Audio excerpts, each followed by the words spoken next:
Hello student, आज हम कक्षा 10 की कार्यपत्रक नंबर 32 सोल्व करेंगे। हमारा विषय है हिंदी और हिंदी में भी हमें कविता मिली है हमारी उत्साह। बहुत अच्छी कविता है ये, बादलों को संबोधित करके लिखी गई है कविता। ओके, सबसे पहले हमें अपनी एंट्री फिलअप करनी है। विद्यार्थी का नाम है, कक्षा अध्यापक का नाम है और आज डेट कितनी है 16/9/2020 है। ठीक है, अब हम अपनी वर्कशीट स्टार्ट करते हैं। उत्साह सूर्यकांत त्रिपाठी निराला जी की कविता है जो बादल को संबोधित है। बादल निराला का प्रिय विषय है। कविता में बादल एक तरफ पीड़ित प्यासे जन की आकांक्षा को पूरा करने वाला है, तो दूसरी तरफ वही बादल नई कल्पना और नए अंकुर के लिए विप्लव और क्रांति चेतना की ओर भी संकेत करता है। कवि निराला जीवन को व्यापक और समग्र दृष्टि से देखते हैं। सामाजिक क्रांति या बदलाव में साहित्य की भूमिका महत्वपूर्ण होती है। इस कविता के माध्यम से इस बात को समझा जा सकता है, क्योंकि यहाँ पर इस कविता के माध्यम से कवि कहना चाहते हैं कि जो बादल है वो एक तरफ तो क्रांति लाने का प्रतीक है, दूसरी तरफ वो क्या है कि लोगों धरती का ताप सहरने वाला भी है और कल्याणकारी भावना भी। बादल क्या है, कल्याणकारी भावनाओं की तरफ भी एक तरफ माना गया है बादलों को, कि लोगों के मन में जो क्रांति है उसकी ज्वाला फूंक दे एक साइड, और दूसरी तरफ बादलों का कल्याणकारी रूप भी प्रस्तुत किया गया है, जिससे हमारी धरती की जो तपन है, ताप है, उसको हरा जा सके। ठीक है, चलो हम अपनी कविता, आज की कविता स्टार्ट करते हैं बच्चों। हमारी कविता है कि बादल गरजो घेर घेर घोर गगन धराधर, ओ ललित ललित काले घुंघराले बाल कल्पना कैसे पाले, विद्युत छवि उर में कवि नवजीवन वाले, व्रत छिपा नूतन कविता फिर भर दो बादल गरजो। देखो बच्चों, ये यहाँ तक की जो हमारी कविता है इसका मैं तुम्हें थोड़ा सा सरला समझा देती हूँ, जिससे तुम्हें ये कविता समझ में आ जाए। कवि बादलों को क्रांति दूत और उनकी गर्जना में क्रांति का स्वर सुनकर उनका आह्वान करता है कि हे बादल, तुम भयानक गर्जना करो, जिससे मनुष्य क्या हो जाए, जागरूक हो जाए। बादल तुम गर्जना तर्जना करते हुए आसमान को चारों ओर से घेर लो। वह बादलों का रूप सौंदर्य देखकर कहता है, तुम्हारा रूप तो बहुत ही सुंदर है, काले घुंघराले बालों जैसा है। तुम बालकों की कल्पना के समान सुंदर हो, हर क्षण नया रूप धारण करने वाले हो। तुम्हारे हृदय में तो बिजली की शोभा और चमक भी है।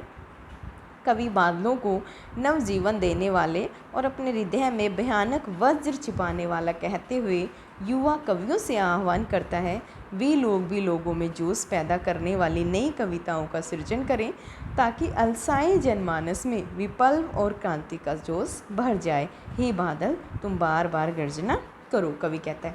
अब हमारा अगला पैराग्राफ है, हम ये पढ़ते हैं। विकल विकल उन्मन थे उन्मन, विश्व के निदान के शकल जन, आए अज्ञात दिशा से अनंत के घन, तृप धरा जल से फिर शीतल कर दो बादल गरजो। बच्चों, मैं इसका तुम्हें मीनिंग समझा देती हूँ। फिर कवि बादलों को आह्वान करता है कि हे बादलों, तुम आने से पहले ही चारों ओर बेचैनी छाई हुई है, लोगों में व्याकुलता भी है और वे परेशान और उदास भी हैं। उनका मन कहीं नहीं लग रहा है। सारी दुनिया के लोग गर्मी की मार से परेशान थे। ऐसे समय आसमान में पता नहीं किस दिशा से बादल आए और चारों दिशाओं से बादल आए और आसमान में छा जाए। हे बादलों, इसी तरह से तुम एक बार घोर गर्जना करते हुए आसमान में छा जाओ और अपनी मूसलाधार वर्षा से चारों ओर जलमय कर दो।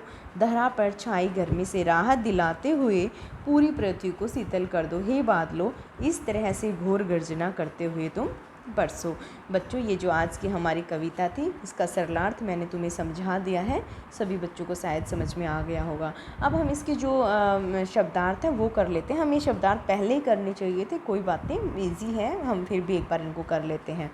हमारा पहला है, धराधर का मतलब बादल, ललित का मतलब सुंदर, उर का मतलब हृदय, वज्र का मतलब बिजली, नूतन का मतलब नई, विकल का मतलब व्याकुल, उन्मन का मतलब अनमना या उदास, निधान का मतलब गर्मी, सकल का मतलब सभी, घन का मतलब बादल, तृप धरा का मतलब तपी हुई धरती।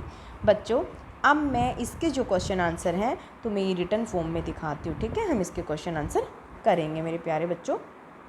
इसका जो पहला क्वेश्चन है, देखिएगा, पहला क्वेश्चन हमारे से पूछा है, क्या आप अनुमान लगा सकते हैं। देखो यहाँ पे गलत टाइप हो गया है। कवि ने बादल बरसने के स्थान पर गर्जना शब्द का इस्तेमाल क्यों किया है।